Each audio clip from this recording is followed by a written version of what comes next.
Alors, si vous êtes dans le même état que moi, j'ai beau prendre un petit truc de sucre pour essayer de me remettre du sucre dans le sang, vous devez être plus dans un état proche d'écouter le dernier album de Air sur votre canapé avec votre casque Bluetooth sur les oreilles. Mais on va quand même essayer de retrouver un petit peu d'énergie pour parler de ces sujets-là. Alors, avant de rentrer sur ce sujet, la question effectivement d'Exalid, du moteur de recherche français, a été posée plusieurs fois. Alors, quand vous êtes un entrepreneur français, il y a deux expressions qui vous horripilent. La première, c'est Airbus 2, et là, vous mettez ce que vous voulez derrière. Airbus de la logistique, Airbus 2, etc.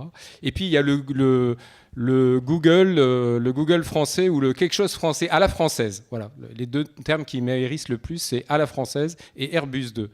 Alors, pour expliquer pourquoi avoir un Google français aujourd'hui ou même européen, c'est extrêmement compliqué. En fait, c'est extrêmement simple à expliquer pourquoi c'est extrêmement compliqué. Parce qu'il y a trois raisons, deux essentielles et une accessoire.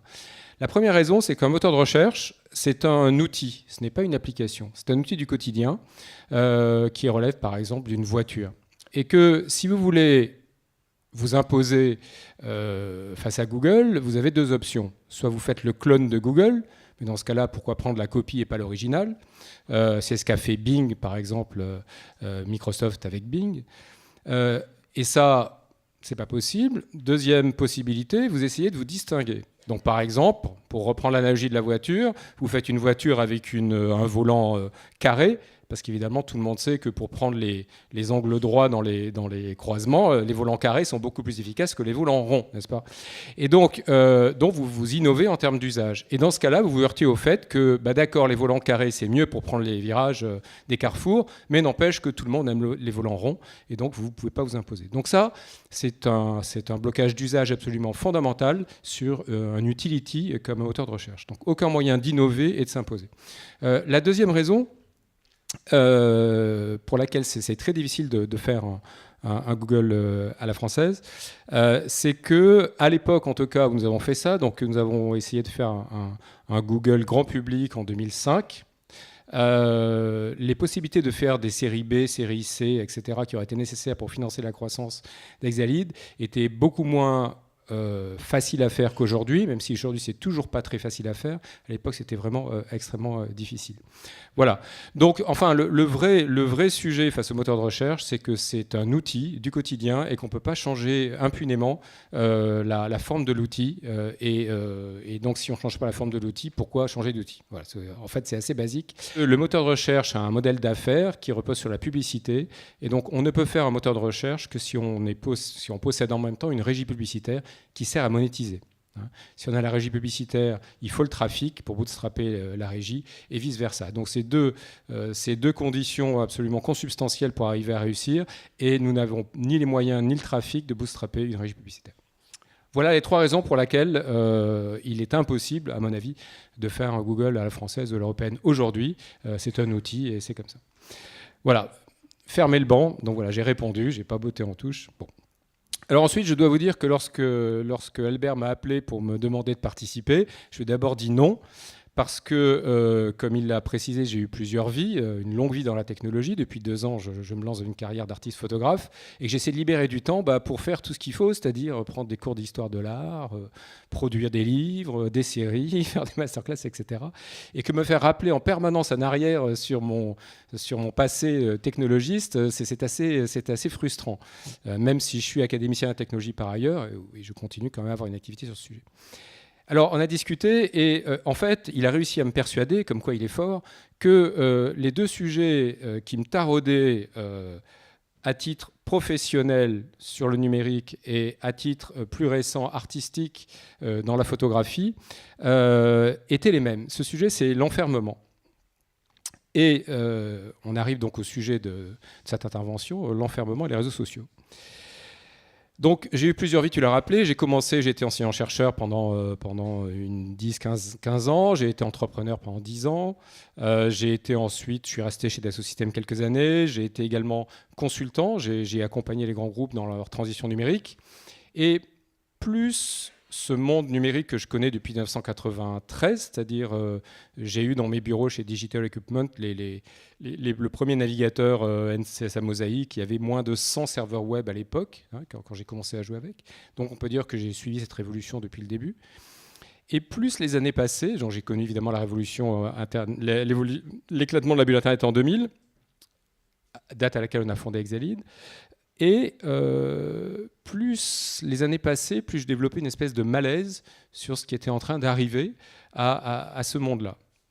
Et je pense que le mot que je peux mettre aujourd'hui dessus et que je vais développer, c'est le mot d'enfermement. Et par ailleurs, il se trouve que quand je regarde ma propre production photographique ces 2 dernières années, un peu de l'extérieur, quand on fait des livres, vous savez, vous l'imprimez, une fois qu'il est imprimé, il ne vous appartient plus, vous commencez un tout petit peu à le regarder de l'extérieur, et donc vous commencez à le regarder comme d'autres, j'imagine, le regardent, et vous commencez à voir quelles sont vos obsessions profondes, finalement, dont vous n'avez pas conscience quand vous le fabriquez. Et finalement, ce qui revenait tout le temps dans ces livres, c'était le cercle. Le symbole du cercle, assez bizarrement. J'ai commencé avec des œufs, tous mes amis se moquaient de moi, j'ai fait beaucoup d'omelettes dans ma cuisine, en prenant des œufs en photo. Le cercle, le cercle. Et le cercle, quand vous y réfléchissez, c'est à la fois un symbole de naissance, donc c'est plutôt un symbole d'espoir. C'est à la fois un symbole d'enfermement. On a vu une voiture autonome enfermée dans un double cercle ce matin. C'est aussi un symbole d'harmonie. C'est assez curieux. Et donc, j'ai cette obsession d'enfermement qui me suit depuis 2 ans et que je commence juste à exprimer. Et donc, c'est un exercice assez compliqué aujourd'hui pour moi de vous parler de ça parce que c'est des questions qui m'occupent à l'instant où je vous parle, si j'ose dire. Et donc, c'est pas du tout formalisé ni très clair. Mais je vais quand même essayer de le faire, non pas sous l'angle artistique, je viens de le faire, mais sous l'angle technologique. Et avant de préciser pourquoi l'état de l'Internet aujourd'hui est celui qu'il est, je vais un tout petit peu revenir, pardon pour cette impudeur, sur ma personnalité. Alors quand on est artiste, j'imagine qu'on est obligé d'être un peu moins pudique que quand on est entrepreneur. Pourquoi l'enfermement est un thème qui est si prégnant chez moi? Alors d'abord, je suis enfant précoce, donc le fait d'être décalé par rapport à son environnement, enfermé dans une bulle un petit peu décalée, c'est quelque chose qui est consubstantiel à moi. Quand vous êtes enfant précoce, vous êtes en avance intellectuellement et en retard affectivement. Alors, je ne sais pas si j'ai pas perdu mon avance intellectuelle. Je suis sûr que j'ai gardé mon retard affectif, ça c'est sûr. Mais ce sentiment d'étrangeté au monde, que tout le monde a, mais qui est particulièrement fort, je pense, pour les enfants précoces, je l'ai depuis longtemps. Et ensuite, ma carrière professionnelle, où j'ai eu tous les rôles que j'ai décrits. Vous savez, une carrière professionnelle, c'est du théâtre. Et le théâtre, c'est un jeu de rôles. Et donc, vous avez différents rôles. Et très souvent, j'ai occupé des rôles devant et derrière, si vous voulez, dans les 2 rôles. J'ai travaillé sous la direction de Gérard Berry, qui est prof au Collège de France maintenant.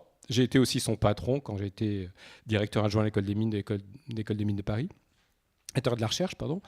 Voilà, j'ai été élève, j'ai été enseignant, etc. Donc, j'ai du mal à prendre la vie au sérieux, on va dire ça comme ça, ayant trop participé au théâtre de la vie, dans plein de rôles aussi différents que ça. Et donc, quand j'ai commencé à faire de la photo, je me suis vraiment posé la question de savoir, mais pourquoi j'ai passé ma vie finalement à changer aussi souvent d'activité ?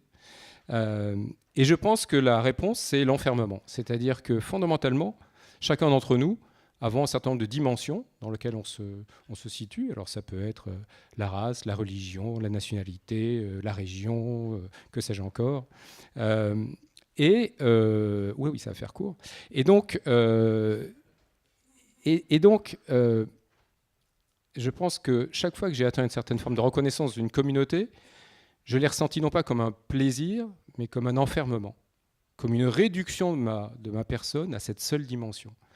Alors je pense que c'est assez peu fréquent, et la plupart des gens, et on va y revenir parce que je pense que c'est un mécanisme qui est à l'œuvre aujourd'hui dans les réseaux sociaux, au contraire, alors on en a parlé avec, j'ai oublié son nom, mais sur la théorie, la dame qui était là, qui a fait le talk en anglais, merci, voilà, merci, qui a parlé de la théorie de l'autodétermination, je crois que c'était ça, et qui disait que fondamentalement, les gens étaient plus heureux quand ils faisaient des actes qui étaient en accord avec leurs croyances.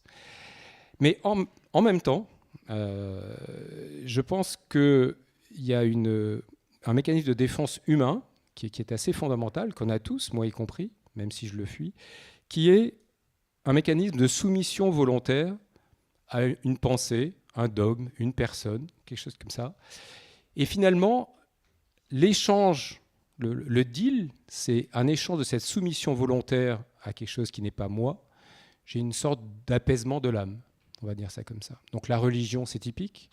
J'aime à mettre la psychanalyse dans le même lot. Il y a énormément de mécanismes psychologiques qui relèvent de ça. Et pour revenir à l'Internet, quand on regarde l'Internet, l'état de l'Internet en 1993, vous vous souvenez, c'était le Far West. Enfin, il y avait des liens hypertextes qui allaient nous permettre de découvrir l'ensemble du savoir humain. Enfin, il y avait des blogs où on pouvait s'exprimer, mais que personne ne lisait. Enfin, on allait pouvoir faire de la sérendipité, c'est-à-dire passer d'un sujet à l'autre et décloisonner les savoirs grâce aux liens hypertextes. Où en sommes-nous aujourd'hui ? Alors, ce qui s'est passé entre aujourd'hui et cette époque-là, d'abord, il y a eu l'éclatement de la bulle Internet en 2000. Et l'éclatement des bulles, ça produit une chose extrêmement évidente, mais que peu de gens comprennent, qui est que ça fait émerger des leaders, ça cartélise les secteurs. Et donc, en tuant la concurrence, Exalead a été fondé en 2000, si on avait été fondé en 1999, on ne serait plus là. Ça élimine les concurrents et ça ne laisse que les leaders. Donc le monde a été cartélisé en 2000 par l'explosion de la bulle. Et quand vous avez un certain nombre de leaders qui ont cartélisé un marché, la tendance naturelle, c'est à faire ce qu'on appelle des walled gardens et de garder tout le monde chez soi pour surtout qu'ils n'aillent pas voir ailleurs. Donc le concept même de l'hypertexte qui quitte la plateforme pour aller ailleurs était déjà quelque chose de difficile à digérer. Si vous venez d'AOL à l'époque, AOL c'était l'ancêtre de l'Internet où on restait, le monde entier c'était AOL. Et Facebook essaie de faire ça exactement aujourd'hui de la même manière. Donc c'est ça qui s'est passé. Alors, quand vous mélangez la volonté de ces plateformes à fidéliser un public uniquement à l'intérieur de leur plateforme et surtout ne jamais en sortir, et que vous rajoutez cette espèce de mécanisme de défense humain qui est « je préfère me soumettre à certaines croyances de manière à avoir une certaine tranquillité de l'âme », et que vous avez une machine à créer des communautés transversale et mondiale comme Facebook, vous arrivez à un phénomène qui vient frontalement détruire la manière dont les nations se sont construites au fil des siècles.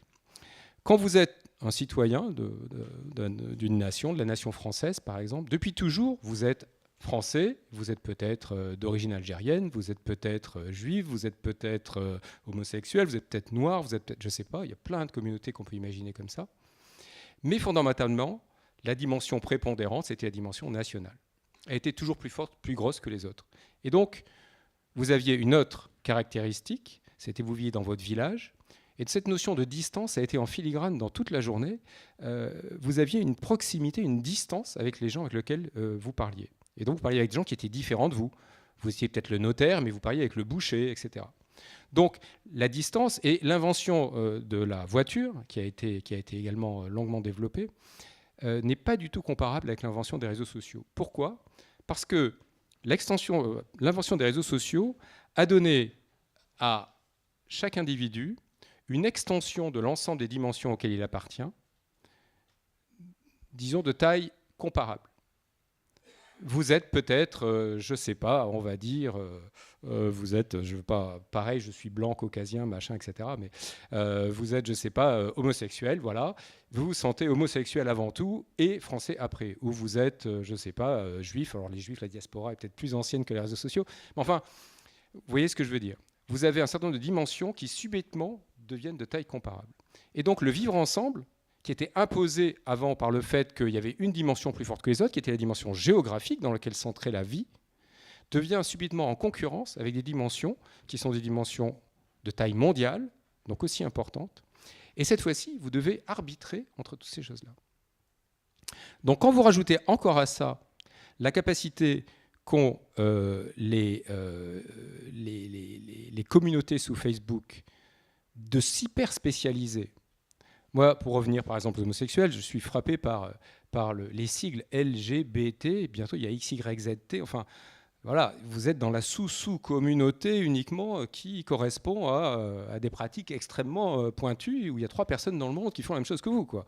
Donc c'est quand même assez problématique. Et Facebook, c'est une machine à fragmenter, à faire l'intersection de ces dimensions et à construire des micro-communautés à laquelle vous appartenez et de gens qui sont parfaitement homogènes avec vous.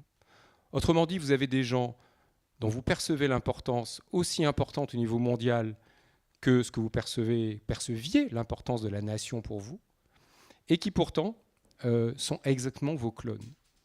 Donc vous n'avez plus, on parlait de la cuisine tout à l'heure où il y avait l'échange qui se faisait. Ben, la cuisine, le village, etc., tout ça a disparu et on a fabriqué une machine. Alors, j'ai un problème avec les pays de culture chrétienne, on va dire latin pour simplifier, parce que le mécanisme d'auto-indulgence qui sous-tend cette religion me pose problème. Moi, je suis beaucoup plus protestant, je suis athée, tout ce que vous voulez, agnostique, athée, mais fondamentalement, je suis plus à l'aise avec la culture protestante qu'avec la culture catholique à cause de ça. Et donc, la capacité qu'a ce pays à s'auto-pardonner tous ces péchés me semble extrêmement problématique. Et en particulier, la bien-pensance qui est que c'est de la faute des plateformes technologiques, ce problème-là, est extrêmement problématique. Parce que je pense que les mécanismes psychologiques à l'œuvre derrière, certes, ces plateformes exploitent ces mécanismes psychologiques, mais c'est nous qui aimons nous enfermer automatiquement, enfin nous enfermer, mécaniquement dans ces micro-communautés que nous construisons grâce à ces plateformes. Et donc, l'enfermement, aujourd'hui, pourquoi nous avons un tel problème de vivre ensemble, pourquoi il y a les gilets jaunes, pourquoi il y a toutes ces choses-là, parce qu'aujourd'hui, chacun vit dans une bulle de gens qui sont ses clones. Et les plateformes technologiques ont permis l'industrialisation de la création de ces micro-communautés homogènes, qui relèvent d'un phénomène sectaire, et je reboucle le phénomène sectaire avec cette capacité, cette volonté d'autosoumission à une autorité qui n'est pas la vôtre, un échange, une espèce de reconnaissance sociale, une certaine forme de paix de l'âme. Voilà. Donc, voilà pourquoi aujourd'hui, je reviens à la photographie. Je pense que le thème de l'enfermement est un problème qui est à la fois un problème auquel je suis personnellement sensible pour des raisons dont j'ai parlé, mais qui est un problème de société extrêmement important qu'il faut attaquer.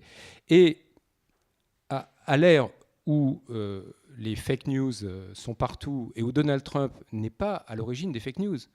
Les fake news, c'est simplement le résultat de l'amplificateur que représentent ces communautés homogènes à des thèses qui sont la thèse de la communauté.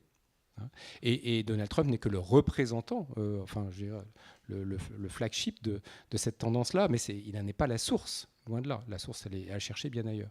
Donc, s'attaquer à ce problème-là des fake news, et notamment au fait qu'aujourd'hui, la croyance est opposée à la rationalité. On en a un peu parlé en filigrane, mais quelque part aujourd'hui, le problème, c'est que plus personne ne peut parler à quelqu'un de manière rationnelle parce qu'on n'écoute plus que les gens qui ont le même avis que vous. Donc, d'ailleurs, le mot croyance est revenu souvent dans les mots de gens qui n'auraient pas dû avoir ce mot-là. Je ne crois pas que l'intelligence artificielle, je ne crois pas, etc. Ce n'est pas forcément un problème de croyance. Donc, aujourd'hui, mon sujet, après avoir beaucoup parlé aux gens sous une forme rationnelle, c'est utiliser l'art, sous forme sans doute un peu subversive, pour arriver à parler aux gens de manière cross-communauté, justement, pour essayer de faire converser des communautés qui aujourd'hui ne se parlent plus.